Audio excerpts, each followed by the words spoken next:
नाडकर्णी पोचल्या अंकिता लोखंडेच्या घरी। अभिनेत्री अंकिता लोखंडे आणि सुशांत सिंग राजपूत यांनी पवित्र रिश्ता या मालिकेतून टेलिव्हिजन विश्वात पाऊल ठेवलं होतं। या मालिकेला 1 जूनला 16 वर्ष पूर्ण झाली आहेत।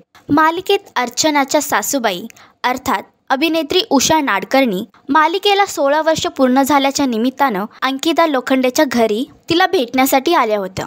या खास भेटीत दोघींनी गप्पा मारून जुन्या आठवणींचा उजाळा केला आहे। अभिनेत्री अर्चना लोखंडे पवित्र रिश्तामधील अर्चनाच्या लुकमध्ये सजली देखील होती। अभिनेत्रीने सोशल मीडियावर फोटो शेअर केले आहेत। माझ्या पहिल्या सासूबाई असं कॅप्शन देखील दिलं आहे। तुम्ही देखील फोटो आणि व्हिडिओ नक्कीच पहा आणि असंच अपडेट बघण्यासाठी तुम्ही आमचं चॅनल टेली चक्कर रिजनल ह्याला लाईक, शेअर आणि सबस्क्राईब करा।